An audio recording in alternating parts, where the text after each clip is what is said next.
I spent the last 2 days exploring the Columbia River Gorge in Oregon, and I made a few mistakes. My name is Matt, and in this video, I'm going to share with you some of the mistakes I made in visiting the Columbia River Gorge, as well as some of the mistakes that I know that other people have made. Okay, so the first one is not getting a timed reservation to see Multnomah Falls. Now, I actually didn't make this mistake. I got a reservation to see it, so this one I did right. But I talked to some other people as I was traveling around, and they did not get the reservation to see Multnomah Falls, and they were not able to get parking there. Multnomah Falls is the famous waterfall in the Columbia River Gorge. It's like the second tallest waterfall in the United States, and it's the waterfall that everybody knows about and they want to see and visit, and it is gorgeous and stunning. It is totally worth it to go there and deal with the reservation and the crowds and all that to see Multnomah Falls. It's a spectacular waterfall, but you need a reservation between the hours of 9 and 6 to park at the parking lot.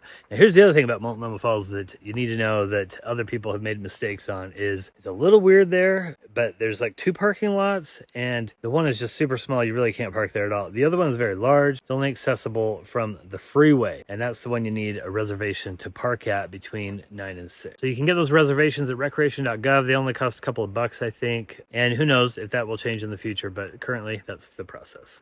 Okay, now the second mistake I learned from somebody at the visitor center, and that is not using the shuttle to see the Columbia River Gorge. So the lady at the visitor center told me the shuttles saved the gorge. That's what she said. She said it's just so popular and so packed full of people. You could never get a parking space anywhere to see any of the waterfalls. And they now have these companies that will shuttle you through the falls. So one is a hop on, hop off bus tour. And I can't remember the other one, what their schedule is, but basically there's a couple of companies there and they'll pick you up and take you around to the falls. And so it does cost some money, but it could be a really good way not to have to worry about the parking issue, because if you're going from waterfall to waterfall and you can't find parking, that'd be kind of a frustrating thing. So consider using the shuttle during those hours. Now, I did not use the shuttle. I thought about it, but my next mistake that I have for you is visiting between the hours of 9 and 4.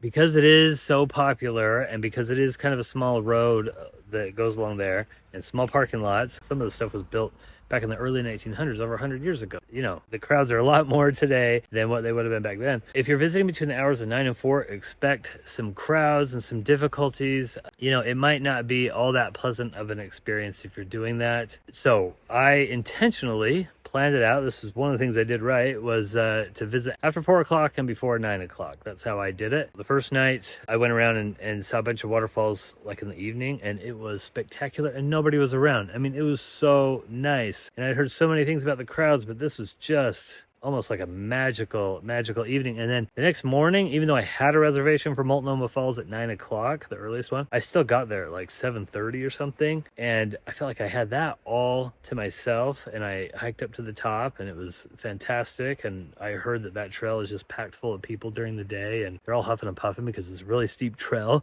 There's 11 switchbacks that go to the top of Multnomah Falls.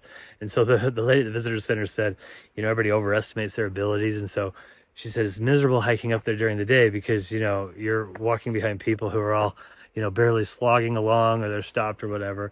And I just kind of zoomed up and down considering my physical ability, which is, I can do it, but I'm not, I say zoomed up and down like it was easy. It wasn't easy. I was huffing and puffing too, but you know, I'm able to get up and down there. Okay, so my next mistake is visiting on the weekends. This is what the lady at the visitor center said, is all the locals from Portland come out on the weekends. And so she said it's just like avoid it at all costs. Don't go on the weekends because there's just so many people. Now, I didn't get to observe that firsthand, so, you know, I can't say for sure, but I was glad that I was there during the weekdays. And that's actually one of the things I did for this trip. So on this trip, I'm visiting Columbia River Gorge, Mount Rainier, and Olympic. I actually intentionally scheduled it to only cross over one weekend because I'm here for 10 days. And so I didn't want to cross over 2 weekends, but visiting on the weekends, she said, was craziness.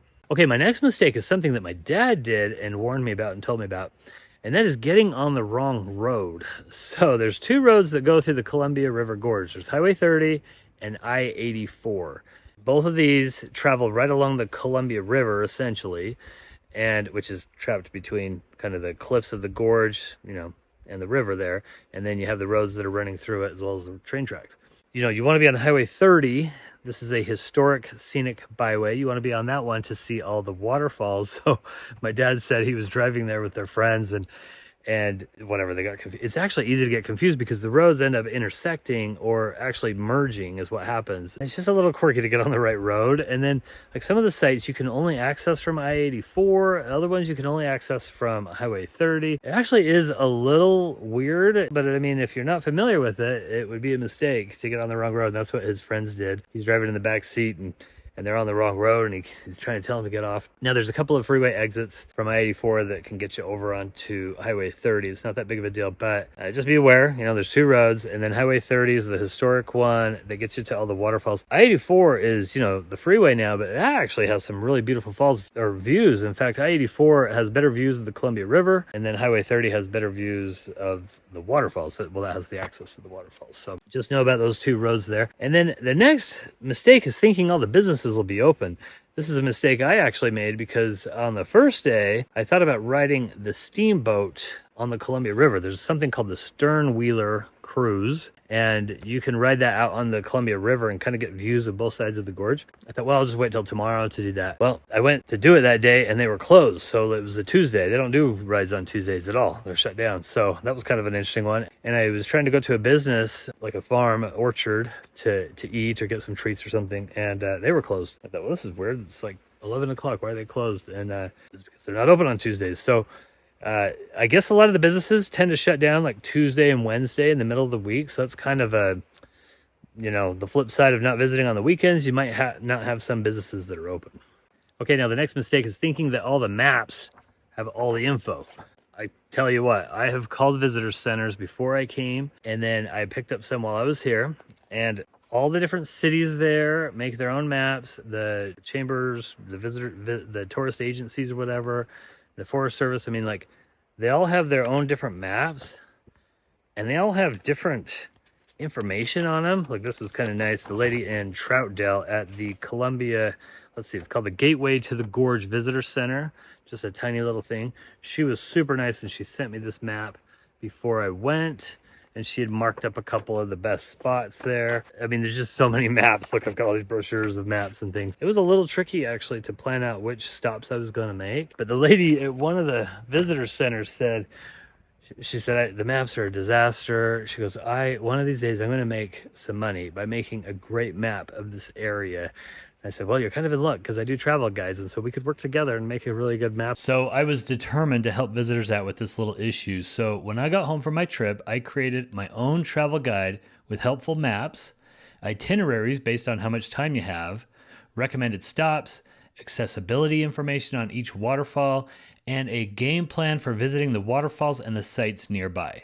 If this sounds like something that will help you, check it out at we'reintherockies.com. You can also check out the testimonials on there to see if it's a good fit for you. It is a collection of like state land, federal land, city land, private land. It's kind of a hodgepodge of things. So there's not like one agency that kind of runs it all like there is with the National Park Service. And so getting information is actually just a little bit tricky. Okay, the next mistake is one that I made, which was when I first started planning this, I thought it would take all day to see the Columbia River Gorge. And in reality, it only takes probably 3 to 4 hours to see the Columbia River Gorge. It's not really an all-day thing. Now, it can be an all-day thing if you're into hiking. There's a couple of trails that looked really interesting to me. Some of them, I did a couple of trails. It ended up taking me probably a little longer, but that's because I was really scoping things out. I've left my family at home. Cheryl is with the kids, and so I'm here to just kind of explore. And so I have all day, and I have nobody that I'm with, so I have nothing else to do but hike around and get up early and explore and stay out till way late at night. So it probably took me a little longer, but I really think it only takes about 3 to 4 hours to do it. That would leave you time to do other activities, which is kind of my next mistake, is just focusing on the Columbia River Gorge. So this is really part of a triangle of roads that goes along the gorge. something called the Fruit Loop, which is a bunch of orchards, fruit orchards over on the side, on the east side of the gorge. There's a bunch of fruit orchards over there. They sell you pick it, and they have treats that you can buy and things like that. So the Fruit Loop, and then the Mount Hood Scenic Byway, which takes you over to Mount Hood. Mount Hood is right next to the Columbia River Gorge, but you can't see it from the gorge because you're down in it. So in order to see it, you can drive around the Mount Hood Scenic Byway, and that one you can actually drive up the mountain a ways and go to a couple of different ski resorts and see the Timberline Lodge, big fancy lodge that I talked about more in Columbia River Gorge 10 best video. Check that out to see like more of Mount Hood and the Fruit Loop and the other things that you can do in the area. But just think a little bit larger than just the Columbia River Gorge, because there are quite a few cool things to do in that area. Which is actually kind of leads me into my next thing, which is not just sightseeing either. So don't just go waterfall chasing. There are some activities there, so I just want to tell you about 3 of them that I found out about. So one is called the Stern Wheeler. This is the steamboat cruise on the Columbia River. This is kind of a recreation of a historic ship that was out on the river late 1800s, early 1900s. This one was built in 1980s, but it's real beautiful, looks really nice. They do like brunch cruises and dinner cruises, things like that. It's pretty affordable actually for just the regular ride. And then the other activities they have there is the Mount Hood train. Train enthusiasts, would want to ride that. By the way, the Mount Hood train also has something called a rail trail. So this is becoming popular, that I'm noticing, is that they're turning these railroad tracks into rides where you sit on this cart and you pedal and you just kind of cruise along the rail trail. Sounds kind of fun. I'd like to try that. I know there's one in Washington near Mount Rainier that I'm going to go check out in a couple days. So that sounds kind of cool. Okay, and then the next mistake is thinking that you need to hike a lot. I mentioned this earlier, that you can see the gorge in not all that much time. You can certainly spend a lot of time hiking in the gorge and up around Mount Hood as well. There's tons of hiking. Tons of trails that go to waterfalls. There's tons of trails that go through wildflowers and things like that. But you don't need to hike a lot in order to see the Columbia River Gorge. You can see a lot of them right from the road or from easy viewpoints. If you're willing to get off the path just a little bit on a couple of the spots, it'll make it nicer. But you don't need to be, some hardcore hiker to see the Columbia River Gorge. You're going to enjoy it even if you aren't, or even if you are disabled or handicapped. It's very accessible. It's pretty easy to see the Columbia River Gorge. Only issue a little bit is that most of the parking lots are on the other side of the road, so you have to park and then cross the road. And for some reason, they have no crosswalks. So you've got this busy highway with no crosswalks. You're just kind of running across the road. Seems a little weird to me. I didn't see any issues because I was there during uncrowded times. But like if you're, you're in a wheelchair or something like that, you'll need to cross the road. Now, granted, the speed limit on the road is 25 miles per hour, so cars are traveling really slowly. But yeah. You have to cross the road if you're going over there. Now, I have some other videos on the Columbia River Gorge that I'll put over here. When they're ready, I'll put them up over here. I'm shooting them all at the same time, so when we get them edited, we'll put them on the side. In the description, we have a playlist on Oregon that you can check out as well. Thanks for watching, and until next time, go west, young traveler.